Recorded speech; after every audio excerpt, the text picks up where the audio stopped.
Pois bem, bom dia a todos. É com grande satisfação que damos início a mais um painel tributário preparado pela equipe técnica da CCA Bernardon. Eu me chamo Reginaldo da Silva dos Santos, vou tratar da legislação federal. Na sequência, o colega Luiz Antônio irá tratar da legislação estadual. Tocante à legislação federal, o primeiro assunto que a gente vai apresentar aos senhores diz respeito ao restabelecimento dos benefícios de redução a zero, alíquota zero do imposto de renda, da contribuição social e das contribuições PIS e da COFINS para todas aquelas empresas que estão nos segmentos do setor de eventos, PERSE, aquele denominado Programa Emergencial de Retomada ao Setor de Eventos, o PERSE, que foi instituído pela Lei 14.148 de 2021 e que, por força da medida provisória 1.202 de 2023, tinha sido revogado todos esses benefícios. Então, essa lei agora, 14.859, ela restabelece esses benefícios a partir de maio de 2024, sendo que é lógico, para fins do imposto de renda e do imposto de renda, a retomada desses benefícios se dá a partir de 2025, janeiro de 25, uma vez que até dezembro de 24 ainda permanecia a alíquota zero. Para fins do aproveitamento desses benefícios, né, ele só é extensivo àquelas empresas que estão listadas lá como beneficiárias do setor de eventos. Então, são todas aquelas atividades reconhecidas lá pelo anexo da Instrução Normativa 2195 de 2024, agora de 24 de maio, que regulamentou toda a reintrodução desses benefícios, através da Instrução Normativa número 2195. E quais são esses setores, né? São aqueles que realizam comercialização de congressos, feiras, eventos esportivos, sociais, promocionais ou culturais, feiras de negócios, shows, festas, festivais, simpósios, espetáculos e outros estabelecimentos de eventos dessa natureza. Os estabelecimentos de atividade de hotelaria em geral, administração de salas de exibição cinematográfica, prestação de serviços turísticos, conforme disciplinado pelo artigo 21 da Lei 11.771 de 2008. Então, todas essas atividades, né, que estão lá no anexo 1 da Instrução Normativa 2195, agora de 24 de maio de 2024, eles podem usufruir da alíquota zero dos impostos de renda, da contribuição social, PIS e COFINS. A diferença que tem, né, é que para fazer uso, né, a esses benefícios agora, as pessoas jurídicas vão ter que fazer uma habilitação junto à Receita Federal. Então, essa habilitação para a fruição do benefício fiscal, ela deverá ser requerida no prazo de 60 dias, contados do dia 13 de junho de 2024. Então, o requerimento deve ser feito diretamente no site da Receita Federal, já tem lá um site próprio para isso, e no prazo de 60 dias. Aqueles contribuintes que não efetuarem essa adesão, eles perdem os direitos a esses benefícios pelo período não realizado. Então, fica aí uma boa notícia para todos esses contribuintes do setor de evento que têm aí restabelecido a alíquota zero das contribuições para o PIS, da COFINS, do Imposto de Renda da Contribuição Social, pelo prazo de 60 meses, como estava previsto na Lei 14.148. Agora, dentro da legislação federal, nós temos aí também a portaria número 421 de 2024, de 23 de maio, que prorrogou aí, ela veio em definitivo registrar a prorrogação dos prazos da ECD e da ECF, de todos aqueles contribuintes domiciliados nos municípios enumerados no anexo 1 da portaria 415 de 2024 e mais também os contribuintes localizados no município de Rio Grande e São Lourenço. Então, essa prorrogação de prazo para a ECD e a ECF, ela se estabelece sendo que a ECD de 2023, que o prazo era junho, passa a ser, então, o prazo de entrega obrigatória o último dia útil do mês de setembro de 2024. E a ECF, que o prazo era julho, passa para o último dia útil do mês de outubro. É lógico que com a prorrogação da ECD e da ECF do ano calendário 2023, ocorre também de forma automática a prorrogação dos prazos da ECD e ECF dos eventos especiais de cisão, fusão, incorporação ou extinção da pessoa jurídica ocorridos em 2024. Então, no caso da ECD, todos aqueles eventos especiais ocorridos de janeiro a agosto, a ECD de janeiro desses períodos fica prorrogado para o mês de setembro. A partir dali, os eventos especiais ocorridos a partir de setembro é no mês subsequente a cada evento. E no caso da ECF, os eventos especiais de cisão, fusão, extinção, incorporação ocorridos entre janeiro a setembro, cujo prazo de entrega passa a ser então o mês de outubro de 2024. E os eventos especiais ocorridos a partir de setembro, no último dia útil do mês subsequente também. Isso com relação a ECD e ECF. Agora nós temos aqui também para apresentar aos senhores alguns resultados de consulta dos contribuintes. A solução de consulta COSIT número 137 de 2024, que trata em especial sobre as contribuições para o PIS e da COFINS. E essa solução de consulta, ela vem a calhar muito para algumas atividades comerciais, onde se discute a questão da tomada de crédito sobre insumos. Então, essa solução de consulta, ela esclarece que o conceito de insumos para fins de apuração de crédito, da não cumulatividade das contribuições do PIS e da COFINS, deve ser aferido à luz dos critérios da essencialidade ou da relevância do bem ou serviço para a produção de bens destinado à venda ou prestação de serviço pela pessoa jurídica. E ela está atrelada, basicamente, aqui, é lógico que serve como parâmetro para alguns outros casos, sobre um estabelecimento que produz empacotamento de cestas básicas e de cestas de Natal. Então, essa solução de consulta, ela esclarece que o empacotamento dos produtos que irão compor uma cesta básica ou uma cesta de Natal, ainda que por expressa vedação da legislação não seja considerado fabricação, industrialização de bens, pode ser considerada produção de bens, uma vez que a reunião desses produtos em um mesmo volume resulta em uma nova apresentação, surgindo um novo bem diferenciado, cuja venda tem fim diverso da venda desses produtos separadamente. Então aqui a Receita Federal está entendendo que ao produzir cestas básicas ou cesta de Natal ou cesta para presente de aniversário, essas cestas elas se constituem em um novo produto. E qual é o mote aqui da solução de consulta? É esclarecer que aqueles custos para a produção dessas cestas, até mesmo os custos de serviços de terceiros ou os gastos com o empacotamento, aqueles gastos de empacotamento de apresentação, eles se constituem sim em insumos para a produção dessas cestas. E, por óbvio, geram direito a crédito para os contribuintes que produzem essas cestas e vendem. O que era uma discussão até então, porque, na verdade, a venda de cestas, dessa cesta, a reunião dos produtos, era considerada ainda que a forma de cestas era considerada como uma revenda de mercadoria, e havia aquela discussão se esses gastos de mão de obra de terceiros para produzir a cesta, para embalar o material de apresentação, daria ou não direito a crédito. Agora a Receita Federal veio a reconhecer nesses termos essa possibilidade de crédito.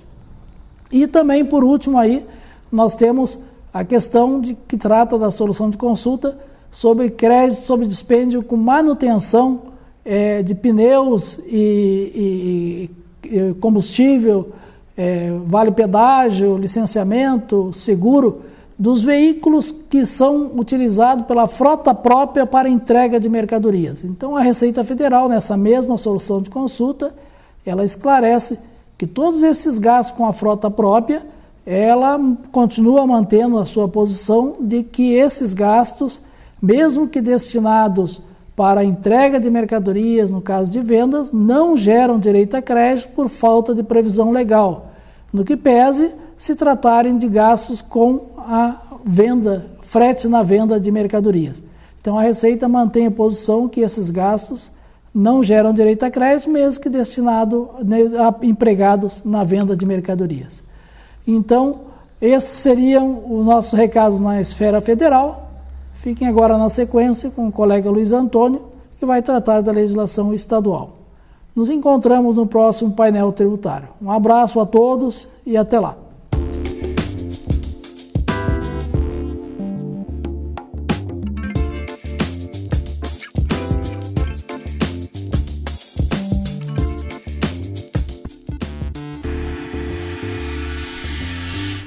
Bom dia a todos. A partir de agora vamos tratar de assuntos vinculados à legislação do ICMS do Estado do Rio Grande do Sul e também do município de Porto Alegre. Mais uma vez, as principais matérias estaduais e municipais estão vinculadas às medidas que os governos estadual e municipal estão tomando em virtude dos eventos climáticos de chuvas intensas que atingiu todo o Estado do Rio Grande do Sul neste mês de maio. Agora foi a vez de prorrogar a escrituração fiscal digital do ICMS e IPI. Foi pelo ajuste CINIF 11 de 2024, em que os estados e o Distrito Federal ficaram autorizados a prorrogar o prazo de entrega da EFD dos meses de maio, junho e julho de 2024, por 60 dias. E isto dos contribuintes com domicílio tributário em seus territórios e que possuam unidade matriz ou filial no estado do Rio Grande do Sul, passando a ter os seguintes prazos de entrega. A FD de maio pode ser entregue até o dia 20 de julho de 2024. A FD de junho até o dia 20 de agosto de 2024. A FD de julho até o dia 20 de setembro de 2024. Considerando que a crise no Rio Grande do Sul começou no final de abril de 2024, os efeitos desta prorrogação retroagem a 1º de maio de 2024. E como todos sabem, apesar da dilatação de prazo, é bom proceder o preenchimento da FD assim que possível para evitar transtornos de última hora. O segundo assunto a ser comentado é a nova reclassificação de municípios atingidos e afetados pelos eventos climáticos de chuvas intensas no estado do Rio Grande do Sul. É que no dia 13 de maio houve a publicação de uma listagem de municípios em calamidade pública e situação de emergência, reduzindo consideravelmente a quantidade de municípios que haviam sido inicialmente incluídos em calamidade pública. Agora, na segunda edição do Diário Oficial do dia 21 de maio, foi publicado um decreto com a relação atual dos municípios em estado de calamidade pública e situação de emergência, aumentando o número de municípios nessas situações. Assim, o decreto 57.626 relaciona com efeitos retroativos a 13 de maio de 2024 os municípios em calamidade pública, 340 municípios em situação de emergência, 78 municípios em calamidade pública, num total de 418 municípios nestas situações. É de suma importância a verificação da situação do município onde se encontra localizado o contribuinte, considerando as prorrogações de prazos de impostos, contribuições, obrigações acessórias e outros benefícios fiscais que estão sendo concedidos pelos municípios, Estado e até mesmo a União, devido à crise climática que o Rio Grande do Sul está afetado desde o dia 24 de abril de 2024. Por último, tivemos algumas normativas publicadas na semana passada. A primeira, de número 41, trata dos procedimentos referente à comprovação do pagamento do ITCD na lavratura de escrituras públicas.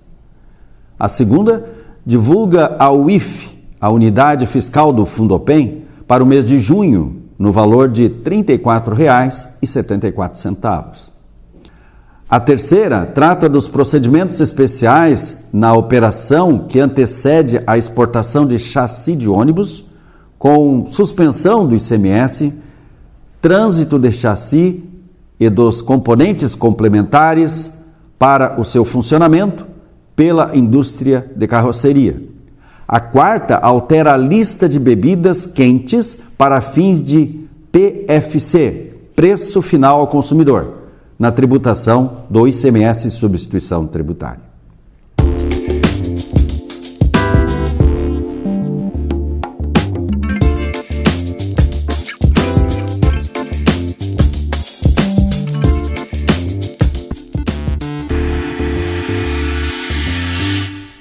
Agora, passando para as alterações da legislação municipal de Porto Alegre, vamos comentar a publicação de um decreto de número 22.698, publicado no dia 23 de maio, em edição extra.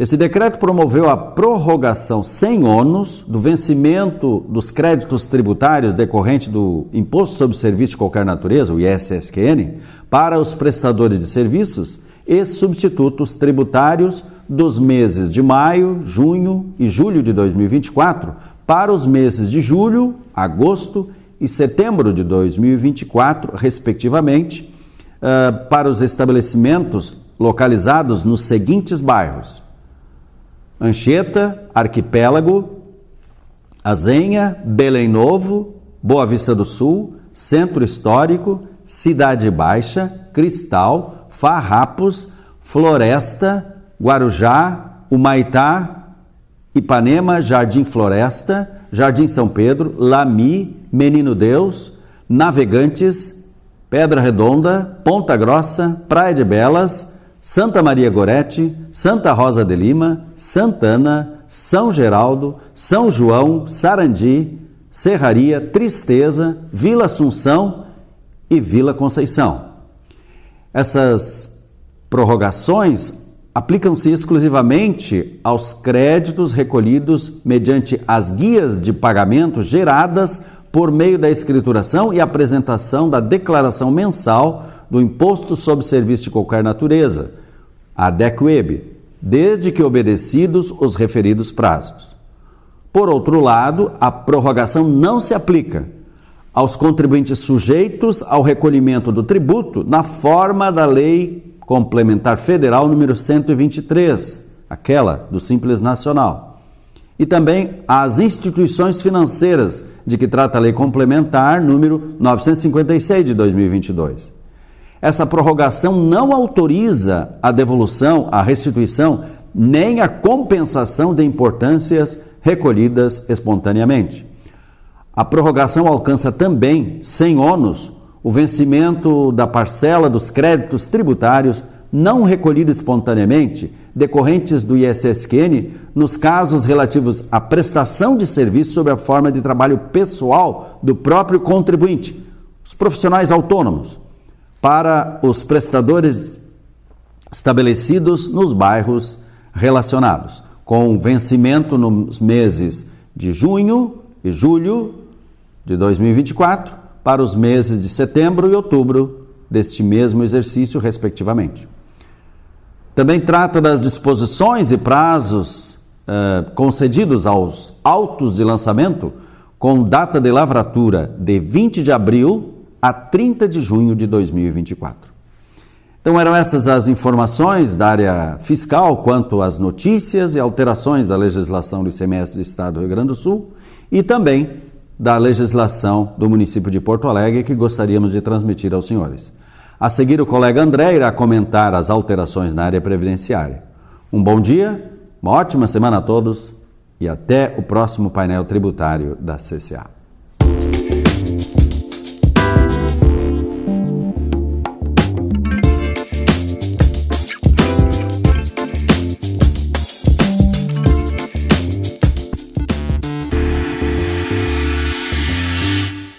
Bom dia a todos.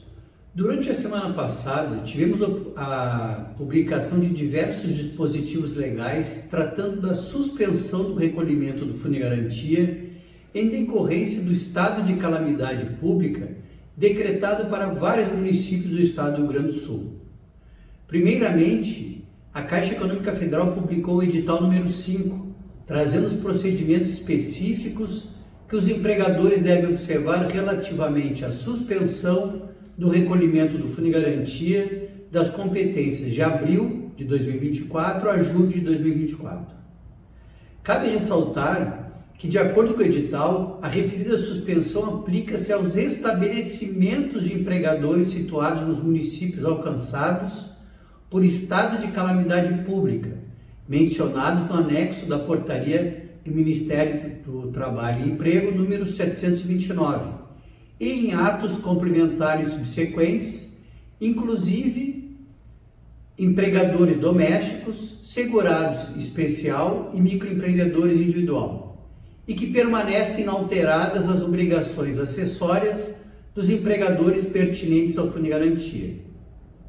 Os recolhimentos do Fundo de Garantia referentes às competências de abril de 2024 a julho de 2024 ficam suspensos pelo período de 180 dias a partir de 2 de maio de 2024, independentemente de adesão prévia, podendo ser efetuados sem incidência de atualização da multa e dos encargos, desde que recolhidos integralmente até o dia 29 de outubro, ou com a opção de parcelamento em 4 prestações, com vencimentos de novembro de 2024 a fevereiro de 2025.